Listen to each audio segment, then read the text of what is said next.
Welcome back, everyone, to the Hearthstone Grand Prix here at DreamHack. I'm Raven, and joining me to bring you round 8 of the Swiss is going to be Life Coach and Frodan again. Yo. And yeah, we're getting to round 8 now, so there's only this round, one more round after that left, and we're going to very shortly find out who are going to be the top 16 players.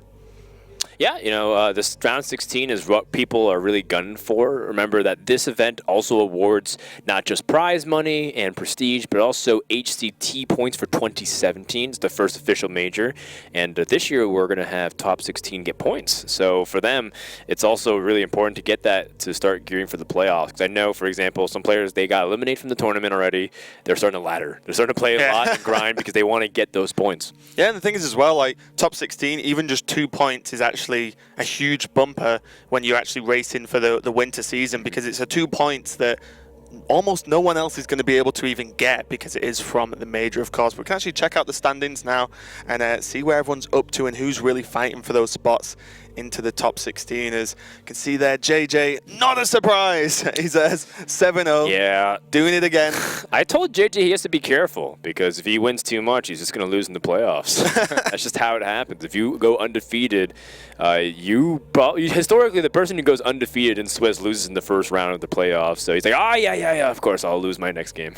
Yeah, and a shout out as well to someone we've not really mentioned too much is Nick Slay, who is actually one of the HCT performers, and he's not done too much really, sticking out in tournaments since then, but he's actually doing pretty well so far. Yeah, a handful of players who have also gone 6-1. I know most, if not all, those names, so I feel like I've seen a lot of those players who've been competitive. Maybe they're not popular streamers, maybe they're not necessarily the familiar faces from HCT, but they've been competing for a while, and so there's definitely some killers remaining in the tournament. Yeah, Life Coach, are you surprised by any of the people who are like looking in contention for those top 16 spots?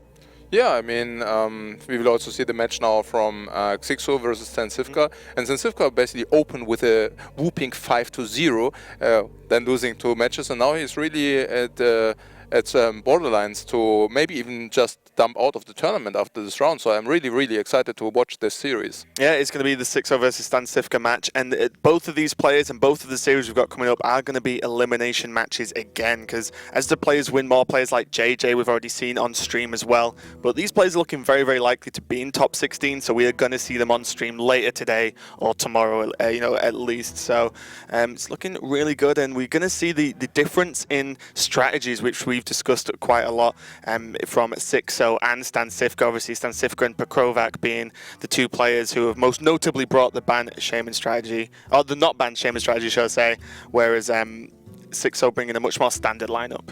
Yeah, we're starting to see whether or not Cifka's strategy is working out. He's the one bringing the unconventional Reno Warlock. He was doing so well with it, 5-0. Originally starting off the tournament. And 5-0 in a lot of tournaments is actually enough to get you to the semifinal. Yeah, that's actually most of any average tournament. Yeah, it's like you go really far in a tournament. So, Cifka losing here would be quite the anticlimactic end to his journey, I feel like. And so I'm kind of rooting for him, even though I know Xixo doing well also makes a lot of sense. But I love seeing Reno Lock, so I want to see more of it. Yeah, I love watching stanCifka play in general because he seems to view the game in a way that most people just don't. Just making plays, and there's always great reasons for them, but sometimes it's a little bit difficult to understand them initially. Yeah. And then when you see the game play out, it's like, oh, okay, this actually makes a hell of a lot of sense. And I think he's known mostly for bringing not so much too crazy strategies, but including his very own style in every deck he plays. Like I remember, a while ago now that he was playing like Control Warrior, and then you just see Ironbeak Owl in the deck, just out of nowhere, just to be like, yeah, I just like silence, so I'm just going to drop it in there. Do you think it's going to be enough to carry stanCifka through this matchup, Coach? But not for 3 mana. No. It was, yeah, like I said, it was a long time ago when it wasn't 3 mana pre-nerf. It looks like we're getting into the game now, so they are going to be ready. stanCifka versus Xixo, Life Coach and Frodan. Enjoy. Thank you very much, Raven. All right, Druid versus N'Zoth Warrior. Now, this N'Zoth Warrior has really gotten a lot of popularity recently. Can you explain how this matchup works? Because I know Druid has struggled a little bit against warriors of all kinds. Do you think N'Zoth Warrior is better than normal, like Cthulhu Warriors, or do you think it's worse? I would compare the Nazot Warrior probably with the old version of the Control Warrior, just having this option with the Nazot, so basically having also kind of a game closer. I mean, if you play Nazot, you get all these Death Rat minions back, you're probably in a very, very good shape to close this game down. So you don't give the Druid too much time to pull their Maligos into a lot of Moonfires or into Living Roots, while it also has to be mentioned that Stan is known for playing the Druid without the Maligos to basically counter also the Shaman a little bit more. Yeah, that's right. Stan has a snowball, or I messed it up, man. Snowballed. No, a frigid yeah. snowball. Not just any snowball, an extra chilly one. Ah, right, yeah, that's right. 4 mana, 2/6 that gives +1 spell damage. And he replaced that with Malygos straight up. And it's much better for tempo early on in the game. I'm not sure. Apparently, they were doing really well with it. And then I was watching Firebat climb the ladder, and he's like, yeah, I haven't lost yet with it. I was like, all right, well, it seems like a pretty good deck. Yeah, I mean, Stan also has this bet at the very moment, so that he has to color his hair if he doesn't achieve the 70% with this Snowball Druid on the ladder. And he's doing a very, very good job, so I think he's 72% at the moment, so that's awesome. Oh, some interesting choices here. Chooses Bloodsail Corsair because it ends up being text against weapons. Probably one of the better choices. Other cards will take a very situational use, like Moat Lurker. I mean, we can also see Xixo just not being able to handle this Fenrir, so this game could be very well over very quickly. I mean, seeing the Nourish already coming down next turn. Yeah, you can see Xixo smiling. Well played. Yeah, because he says, you know, stanCifka had Wild Growth into the Fandral, but this is what Warrior does sometimes. They're just too slow. Nourish into Power of the Wild. Look at this. Oh my god, is that strong. It's pretty gross. I think you just run away with the game at this point. And he's also killing all of his armor, so even if he was able to draw a Shield Slam, now he can't really do anything. This is just insane. I mean, maybe the Brawl could save Xixo if the 1-1 really survives, but other than that, it looks really, really bleak. Oh, he doesn't. Yeah, okay. Yeah. In this case, just trying to kill Fandral is the priority here. Okay. Okay. Not the average result. Yeah, yep. Fair and square. No RNG involved. Yeah, there you go. Absolutely none.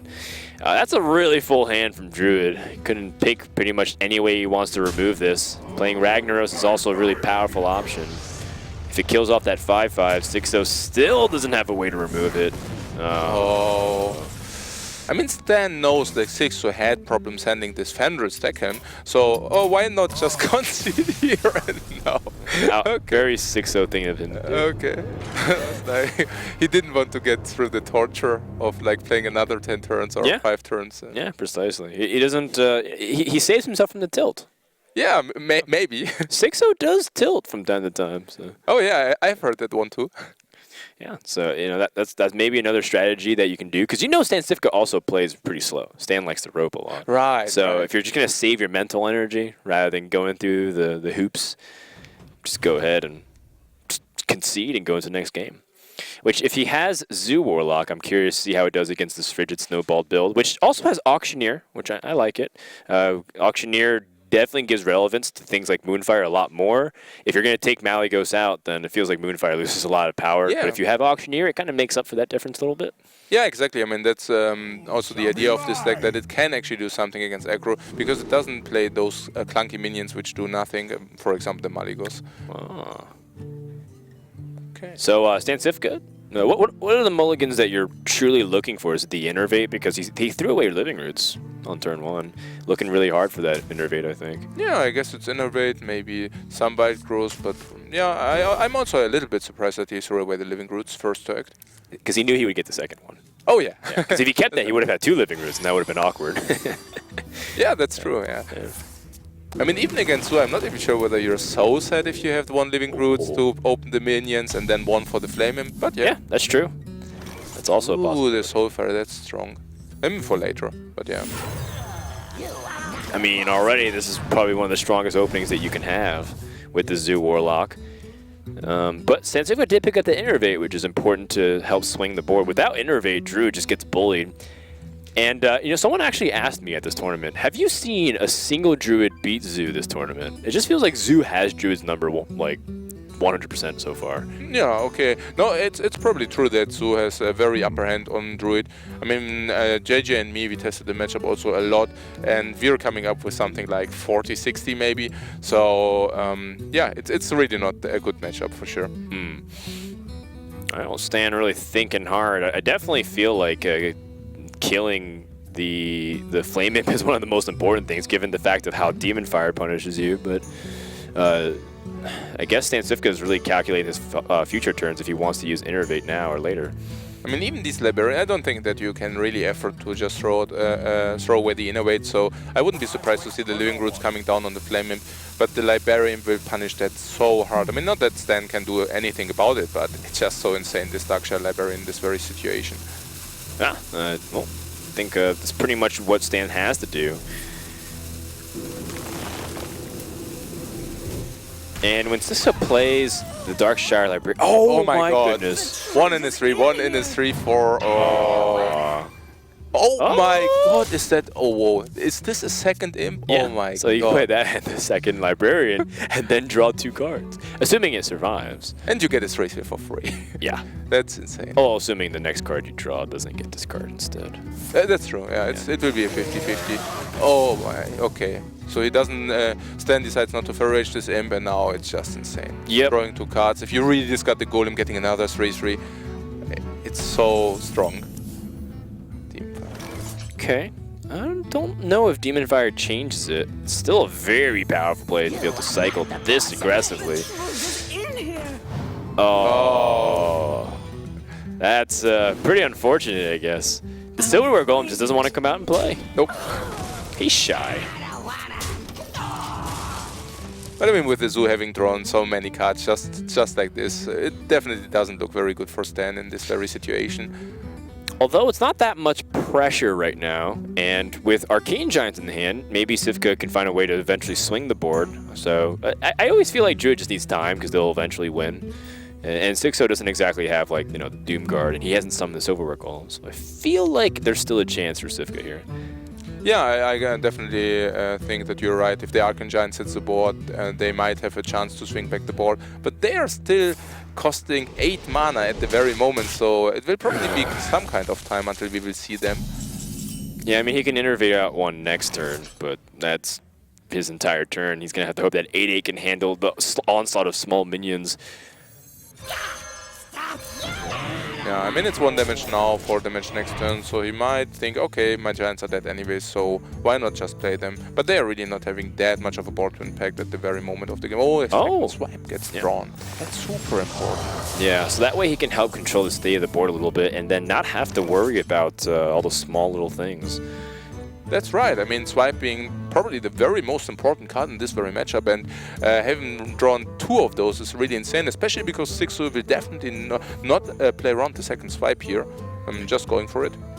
Well, it's not even that like Swipe is amazing against the board. It's just it's got a lot of awkward health, and if he plays Defender this turn, then it's even more awkward. And yeah, I mean, there's a Thaunos, I think, in the deck, so perhaps the Thaunos Swipe would be devastating, but you certainly don't play around that odds at all. Yeah, definitely not. I mean, by turn 8, Stan will have the option to play Frigid Snowball into Swipe, but... Yeah, that's pretty funny, man. Just getting to see use out of cards that don't normally get played at all. Let's say, does the Wrath change anything? I guess you could set up a slightly better Swipe that way. Yeah, I guess maybe Stan evaluates the Feral Rage at the very moment, but I also think that probably Swipe Wrath, maybe cycling the Wrath first. What's the best here? Yeah, that's true. Because then if you cycle the Wrath, you could then use Feral Rage in case you want to keep it if you pick up a good spell damage minion. Like, say you pick up Thaunos then. Let's see, and then if you use 2 spells now, Giant becomes 5 mana. So next turn you have 7. I still can't Swipe Giant. That's unfortunate. Yeah, on the other hand, you can, if you play Wrath and Swipe now, Feral Rage Giant, so probably that's what he wants to do. Okay, I like that. So cycle for a card. Yep. There you go. Oh, Wild Growth is a dead card in his hand. Just doing nothing. Yeah, and one of the values you can have with Wild Growth, though, is Auctioneer. Doesn't have it, though. And you have to wait till 10 mana. Yeah, that's right. It's a little bit of a long shot. Yeah. 5 power on the board currently, so not enough to trade into the Giant, but doesn't really have an incentive to. You can just go all face. And now with 2 swipes being used, how do you really come back against this kind of board? But like we mentioned, swipe wasn't even that good against what Xixo had. I guess Raven Idol into Starfall is the only way. Probably. Yeah, that's possible. Oh, Living Roots, not that bad of a scenario here. So now he can do the same thing. He can play Living Roots, Feral Rage, and the Arcane Giant, number 2. Okay, would you play the Feral Rage to kill the Imp Gang? Because I'm not even sure whether he needs it to gain armor. Yeah, I like it. And that's 2 Giants. That's really hard to deal with. Well, I guess you could kill one of them, but the other Giant's pretty big. So, okay. So he plays Giant, Shapeshift, yeah. Okay. Makes sense. He wants to conceal the information that he has this 8 armor, and Demon Boss is effectively only dealing 2 damage every turn, so if you really use the Feral Rage for attack here, you also take 2. So that makes the armor up better if the Demon Boss doesn't hit you 5 times in the face, and that's rather unlikely. But this is just insane again. Yeah, this is one of those huge swings we're talking about. Has an opportunity to life tap with it too. Voidwalker, really annoying. Stops the Giant from being able to kill off some of these higher targets, important targets. Yeah, and Stan really, I mean, really bad on board, having very few life and not even the cards in the hand. So it looks really, really bleak. To him, there is a Baron Geddon coming down into his hand. Doesn't help though. Well, it clears off the Knife Juggler and the Defender of Argus, so that leaves 6 power on the board. So if you leave 6 power on the board, you deal 2 to yourself. You're at 9. I don't know. It's a pretty dicey situation. Oh wait, maybe is it like 7 power? No, what? Let's see. So you play Baron Geddon, you kill the 1/3. You kill. Okay, you kill it. So then it's 6. But you also get a Knife juggled under, right? So it will be very expensive. You go to 9, you go to 3, maybe to 2. It could be bad, but I mean, you also have 15 power on the board in your opponent, so it's like maybe it's an opportunity for you to cheese your opponent if they don't have lethal. Or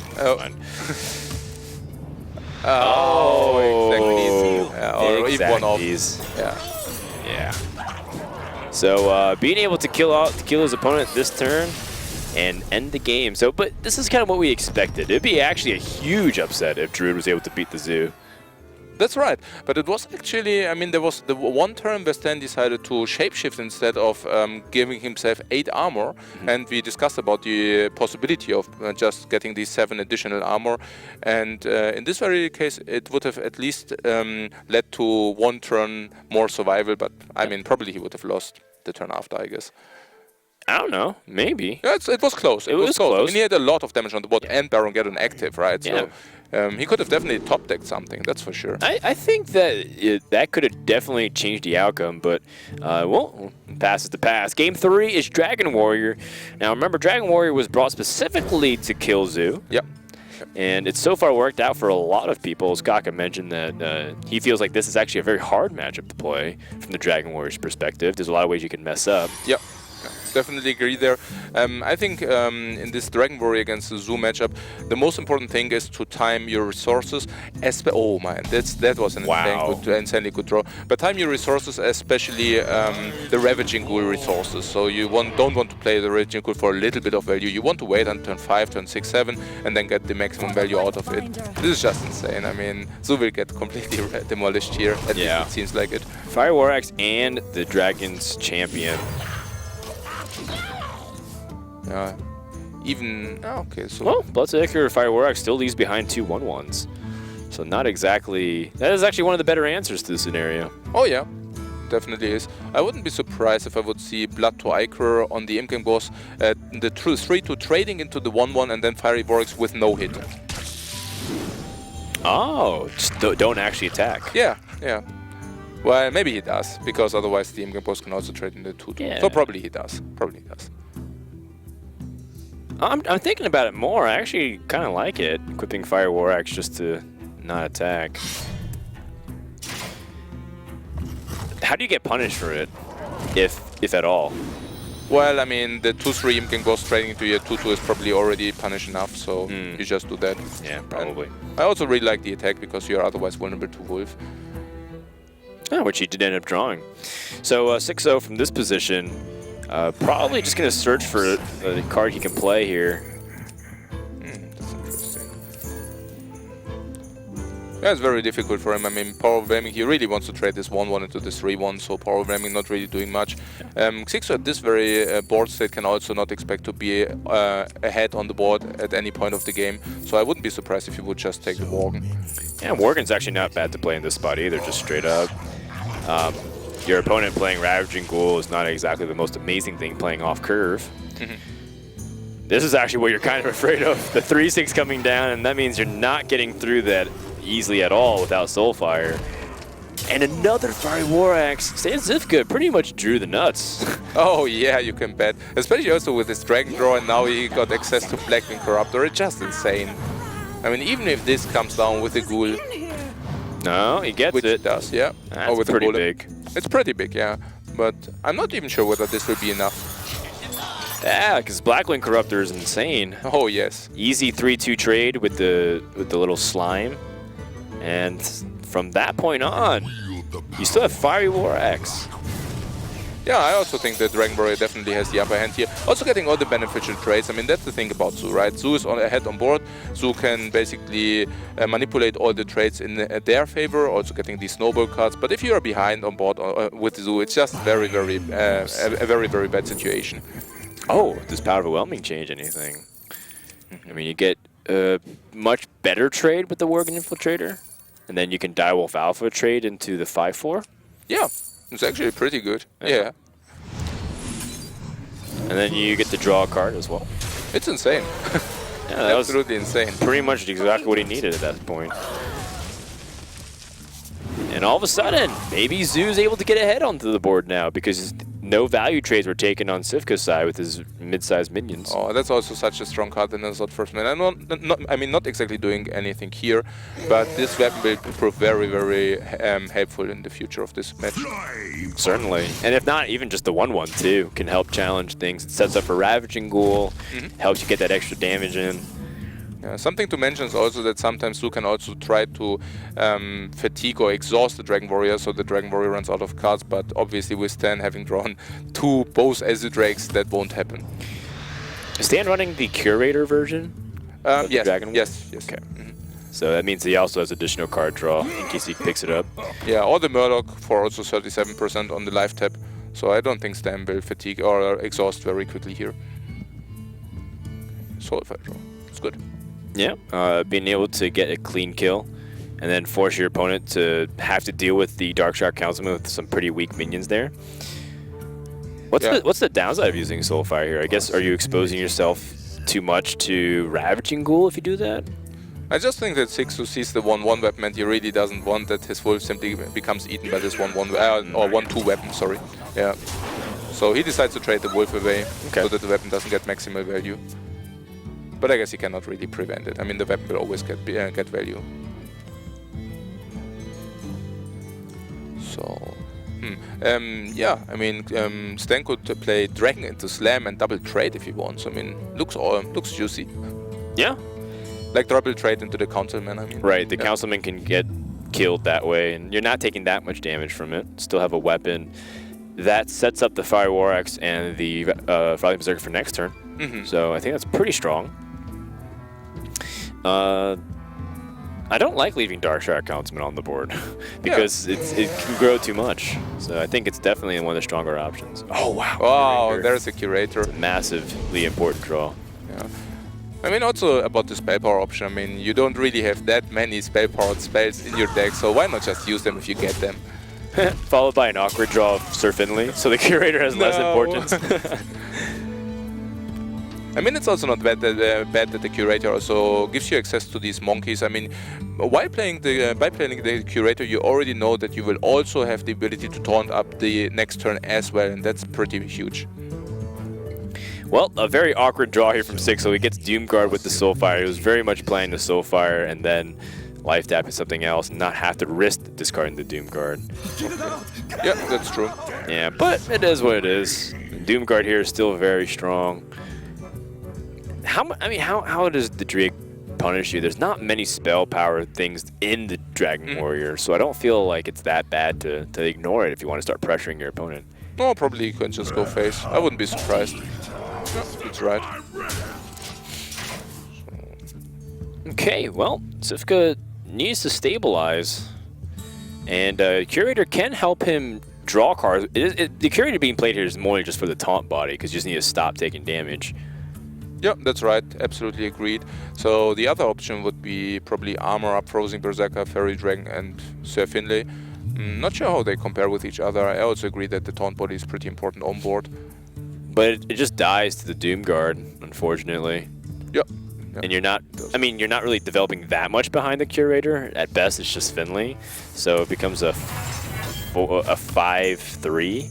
Yeah, it's a little bit too awkward, I think. Yeah, I don't mind that as well. I mean, you get the Frozen Berserker being a 5-4, and the 5-4 will then very easily able to contest the Doom Guard. So, yeah, definitely okay with this play for sure. Okay. Does he play? Does he hero power? Or he plays one of the 2-card mana cards? It'd be so super surprising if he didn't play the Fairy Dragon in that position, because he wants to just get board presence as much as possible. Yeah, absolutely. I mean, Stan also knows there are 6 damage missing, not 5, and he probably, I mean, manipulated it kind of the way.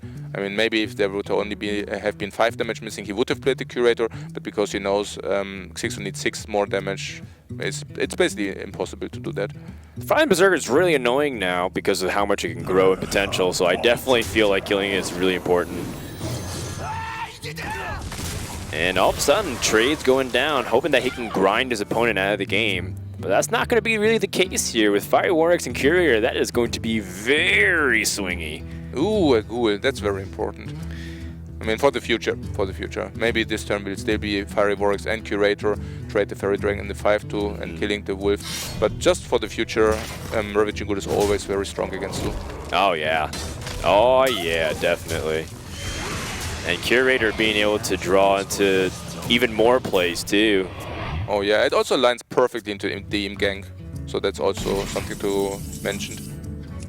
Oh no, Xixo looking for answers, and that's not really going to be what he needs. Oh, that were probably the 2 worst cards in his entire deck. Oh my god. Yeah, I mean, even if he drew Doomguard too, it'd be a little bit awkward bumping into this 4-6 now. That's right.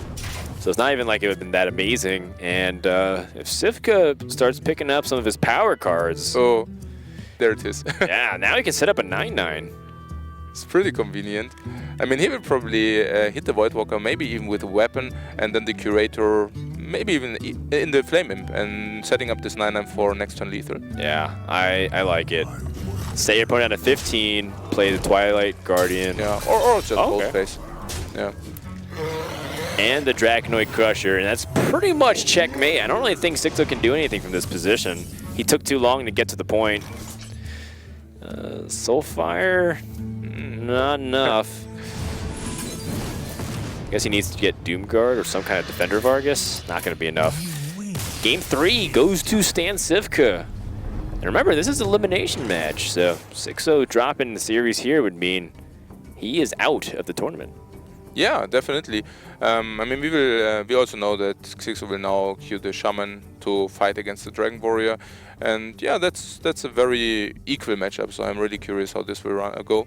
Yeah. So then that means that the Shaman, if it beats the Dragon Warrior, means that he brings his Reno Warlock to fight against the Shaman, which is what he also wants. That's so right. It goes into stanCifka's favor, at least from this point of view. Yeah, Stan already leading to 1, and yeah, there's really a lot on the line here, so it will really depend on also on the draws, but also if some of these players will become nervous, that will also influence a lot. Oh, actually Stan giving away the Ghoul. Yeah, I was just surprised, because the Ghoul is a very, very strong tool against the Shaman. I would always keep that. Oh, well, he's reconsidering. I mean, it's borderline, but it can be strong, so... Does it change on the coin? No, I think it's fine. You know, when it's really interesting that when Dragon Warrior first came out, it was actually because it killed Aggro Shaman. Now when mid-range Shaman became popular, it's no longer good. It's super funny to me, I think, because people were always saying how Dragon Warrior was so good against Shaman, now it's so afraid of it. Yeah, that's true. That's true. That The reasoning behind that is that it's now more mid-ranges, so I guess the Dragon Warrior is just a very, very fast deck, also with his weapons. Usually has the ability to always get on board first, even against some kind of an aggro shaman, which meant in the past that you went on board, maybe you were equalized on board, but then at some point aggro shaman just went out of resource and you won that game. But in this case, well, if it's only equalized, mid-range shaman will outvalue you at some point, and that's what you're very afraid of. That Frothing Berserker is getting out of control until he hexes it. I completely agree, because if he didn't deal with it, it would have been really bad news. Oh yeah. There is a dragon, and that was so important, because that just enables this Electros champion, and it's so important that this hits the board. Warlock hero ability would be insane. No. So, would you take the lesser heal to heal your minions? Yeah, I don't mind that. I don't really like the Paladin hero power because they have Maelstrom Portal. Yeah. So I probably favor that one. And I mean, you already have the Rogue hero power and the Zos first main for the next 4 turns at least. Yes. So I think the lesser heal is definitely better for the immediate and the long term. Oh, interesting. That's really surprising, because the Prix hero power is also protecting you from these AoEs, right? There are these threatening AoEs, and Shaman usually wants to set them up as well. So they also sometimes just damage your minions to be able to AoE the next turn, and then you can just lesser heal. But yeah, let's see how this goes. I think maybe he feels like his hand is a little bit weak. Yep. So he needs to actually put more board pressure, and that's what helps him do that. Yeah, especially if he doesn't draw something for the next turn, right? Then he can immediately produce this 1/1. But as you already mentioned, I mean, there are those AoEs in the Shaman, and yeah, they are usually wreaking havoc, especially against these poor 1/1s. So Xixo finally has an opportunity to start loading board himself with the Tunnel Trog and the Feral Spirits. It does get eaten up, though, by the board immediately. But if his opponent doesn't have a strong turn on the following swing, then he has an opportunity to start having this Tunnel Trog run away with the game. Because look, if stanCifka chooses to play a little bit wide, like he uses Blood to Ichor or he plays in the Zos first mate, that's very vulnerable to a Maelstrom Portal next turn. Oh yeah, it definitely is. And I mean, what is he supposed to play, right? I mean, the Blood to Ichor will definitely come down, and then, well, maybe even the first mate. So let's see about that. Yeah, I wouldn't hate the first mate being played either, because you want to start getting out those 1-mana cards, considering that you have 5 and 6 next turn. Yep. And it fits so well with your hero power as well. But the bad news is that it's directly into Lightning Storm. Yeah, I mean, at this point, Stan probably just evaluates the likelihood of Xixo having Maelstrom or Lightning Storm. And he would probably not be that afraid of Lightning Storm, because Lightning Storm also overloads. So he's probably thinking, okay, Maelstrom or not. And I mean, yeah, I wouldn't be surprised if he would play the first mate. Well, it feels like even if he didn't play it, Xixo knows he has it, because it took so long with 1 mana remaining, having all the attacks being done. True. So it's like, you know, when you pause and hesitate, you give opening for your hand to be read. True. I mean, that's very important. That's a very interesting turn, because Shaman usually doesn't have access to 4 mana turns. So the Lightning Storm basically going again into the 4 mana turn, but I guess you can do that if you also have access to Maelstrom in your hand. So if he Lightning Storms, it only really means that the Finley survives or not. I don't know if it's that impactful, though, right now, given the context that we know each other's hands. Yeah, I mean, the Maelstrom basically also means that you will lose your Trog on the other hand, so it's probably a close call. Yeah, I mean, I think I favor the Maelstrom Portal, because the overload is just too much, I think. Being on 4 mana the following turn means you play Mana Tide Totem or Hero Power Maelstrom Portal. It's really weak. Yeah, that's right. Yeah. Would you take a value trade here on any of the minions? Interesting. Probably. I mean, the Warrior is still at 28. You know his hero power already, which is a Paladin hero power. I don't think that you should raise as a Shaman. I think you just take the value trade. I guess Xixo is just evaluating which one. Yeah. I guess that makes him less... Like, if the opponent has Ravaging Ghoul, then he loses everything. So I think that's more fair. And, you know, stanCifka is able to win the early game board. And that's where Shaman's definitely not at its greatest. It's more about setup for Shaman. That's right. I mean, we also see that Xixo has a kind of very slow hand with a lot of late game, and that obviously tremendously beneficials the Warrior. We also don't see any kind of hex in Xixo's hand. Wow. And if this 9-9 will come down, this is insane, right? Yeah, that's insane. That was crazy good draw. Slam for 3 damage because they attribute expel damage. And now Dragon Warriors put on the pressure so that way he can set up this huge Draconoid Crusher. Oh, Spirit Claws just a little bit too late. Would have used, you really needed that like 4 or 5 turns ago. I mean, the thing about this no hex is if the 9-9 Draconoid Crusher just hits the board, I mean, that will be just devastating for Xixo, because not being able to handling a 9-9 is basically the game over for Shaman. Then what choice does he have here? He has the ability to try to Lightning Storm the board down with Blood Mage Thanos, but that's not really that consistent. I wouldn't be. Oh, okay. Never mind. Yeah. Guaranteed Flame Strike. But there is a 9-9, which will come down now, just because of this 1-1 little weapon charge. Oh, you're right. The little Rusty Hook.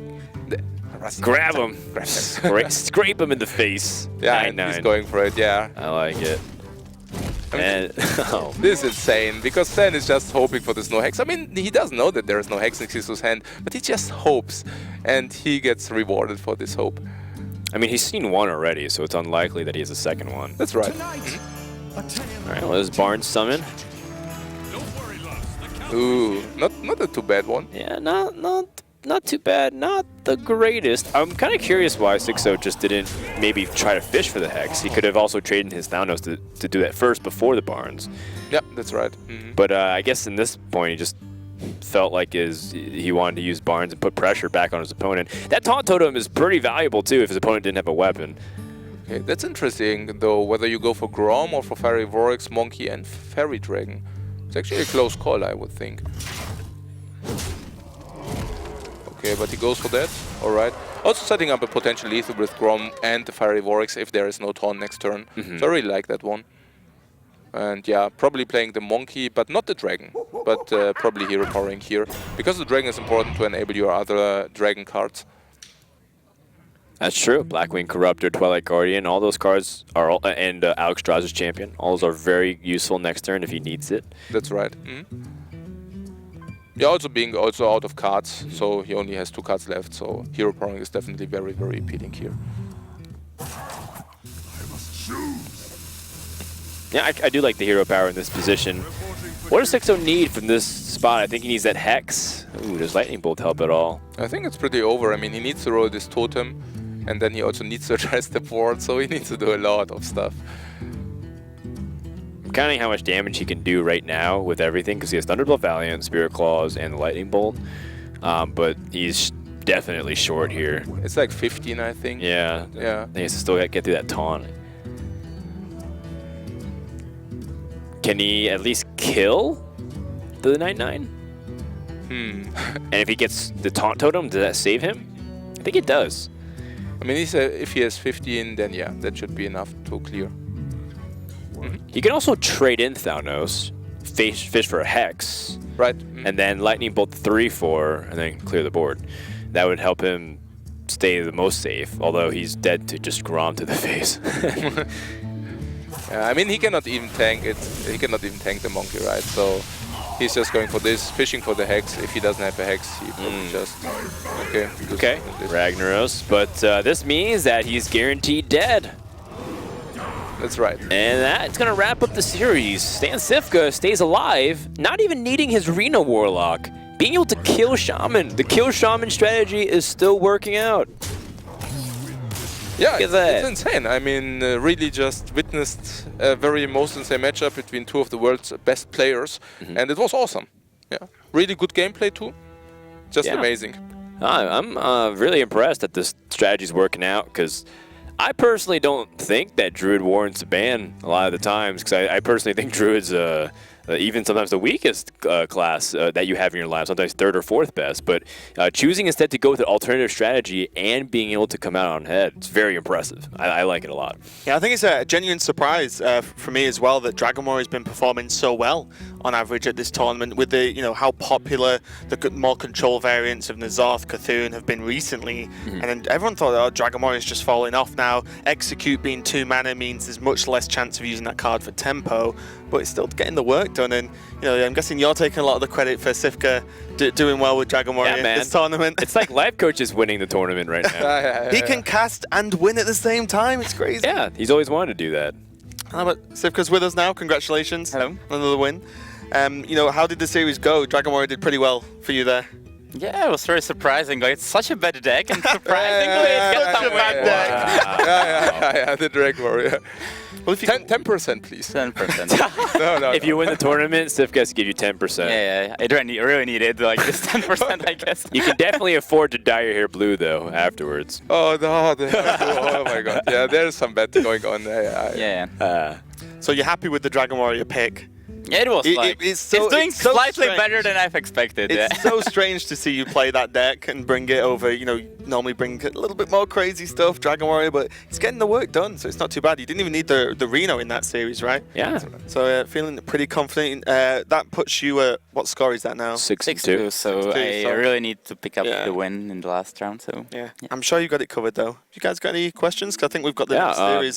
How did the other two series that you played off stream, or I mean, you lost one to JJ, but how did that other series go that you And the lost? previous series I've lost to Czech guy, Hawaii Smurf, and he's pretty decent. And he had a rogue and got a coin in all the games and put 12-12 at win and 10-10 at win. So yeah, it's sometimes difficult to deal with, but yeah. Gotcha. Okay, no worries. Well, that's kind of what you do with Rogue in last year's standing. Just pray for the coin.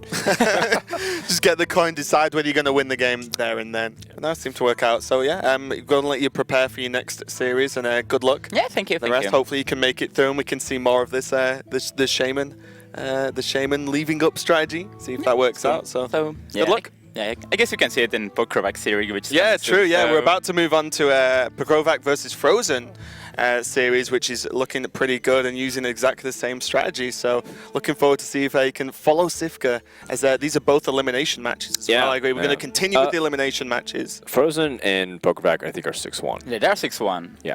So, you know, Pokrovac, if he wins this, is guaranteed to go through. And he has the same lineup as him with Reno Warlock, for example, to kill the Shamans. I think Frozen's playing a more traditional lineup, though. Oh, okay, so we'll see just another of the matchups of the sort of standard lineup versus the Cifka lineup, I guess, is going to start calling it. We're going to get straight into the game now. And it looks like Frozen's 2-1 up over Pokrovac, so take it away, guys. All right, thank you, Raven. Frozen is on the Shaman, and he's up 2-1. No real context going into this, whether or not Frozen has won the game or Pokrovac has lost. But if Frozen has won twice, that means Pokrovac is on this Dragon Warrior, and his Reno Warlock has already been defeated. Yeah, definitely. And I mean, the Dragon Warrior, it doesn't look very well for him because the Shaman already seized the board and he didn't even succeed to deal too much damage. Okay. We apologize. It's actually the other way around. Pokrovac has 2, which means Frozen's last deck is Shaman. That changes a lot. Oh, yeah. It does. But nevertheless, he is probably having slightly the upper hand in this very matchup, especially also with the access to the Fire Metal, which is just a very, very strong card in this very matchup. By the way, the Portal summoning the South Sea decking is actually kind of funny, given that he has Spirit Claw, so he can actually immediately charge this 2-1 into the Azure Drake or face. It's really convenient. Yeah. But he decides to face tank it. I'm not sure about that one. What do you think about that? Well, he's not at 15 yet, and his opponent only has the 1 damage hook, so I think it's okay. I don't understand what he's trying to accomplish, though. Why is he trying to push damage? Is he trying to set up for lethals in the next few turns? There's no way. Yeah, it's also that the 2-1 is, well, I mean, in this case it was obviously doing absolutely nothing, but usually I also like to have the weapon charge and for life over the 2-1, which is doing usually not that much. Yeah, it's a good question, too. If his best turn on his opponent's 6 is the Draconoid Crusher, so I guess he had 5 power on the board, plus the Fire Elemental. He probably would have been able to use for the easy trade there, so that's probably what he's looking for to set up for the turn 6 play. There's even the Hex now for the bigger threats of the Dragon Warrior, so that will definitely come in handy. Yeah, Curator gonna draw some cards here and help keep the Warrior in the resource count, which was a huge thing. 2 monkeys and an Azure Drake. Oh, that draw was so important because otherwise he would have been needed to hex this Curator, but in this case he can just drop the dragon and go ahead. Oh my goodness. Second cool. Yeah, it's pretty strong. Although,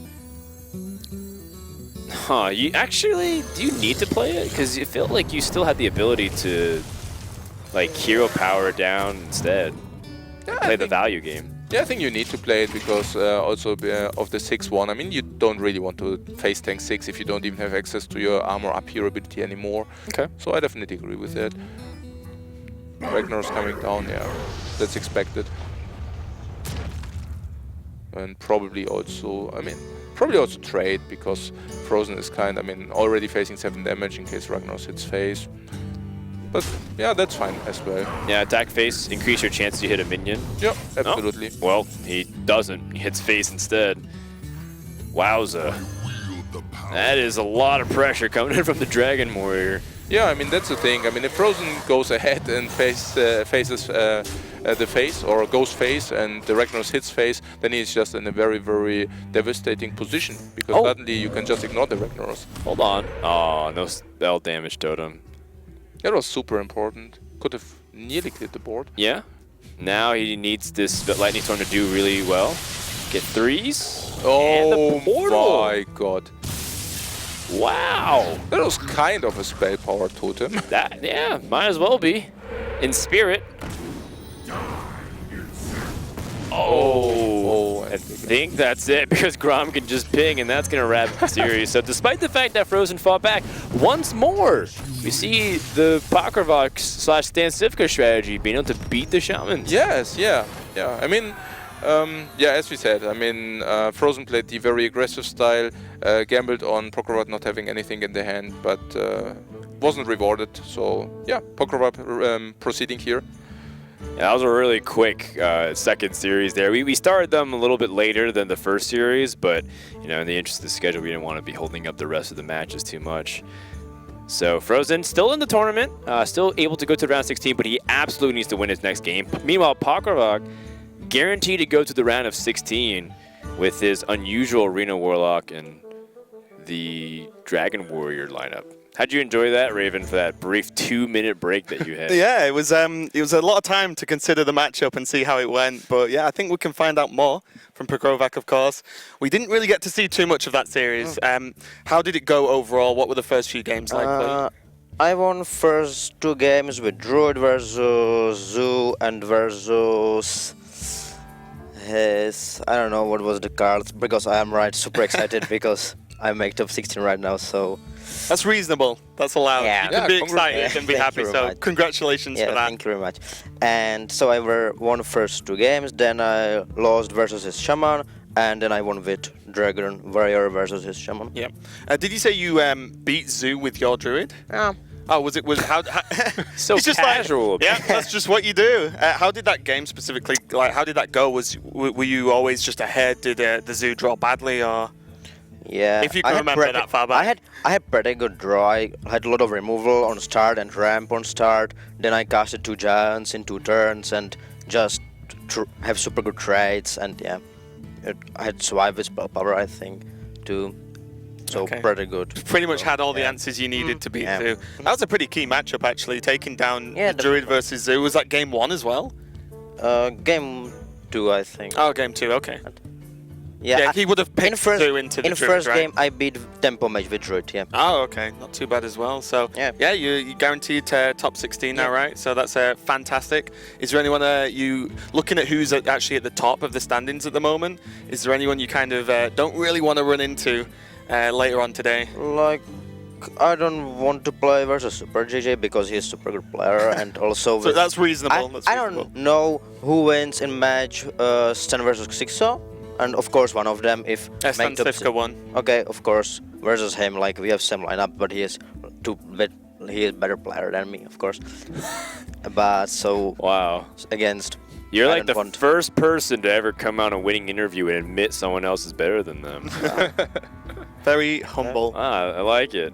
That's good. Job well done, man. Being able to qualify for round 16 with not necessarily just a traditional lineup. Everyone's bringing Zoo and Ban Shaman. Yeah. I love the fact that you guys are killing the meta, so to speak, and being rewarded for it. So congratulations. Thank you. Really good play overall. You can, normally you can go and prepare for your next match. It's not going to have a huge impact onto the exactly. performance, obviously, because you are through to top 16. But congratulations Thank you again. very much. Thanks a lot. And we are going to be moving on to the next round and the final round of Swiss. Very shortly, we're going to go to just a break to sort out the round. And don't go anywhere, guys. This is the Hearthstone Grand Prix here at DreamHack.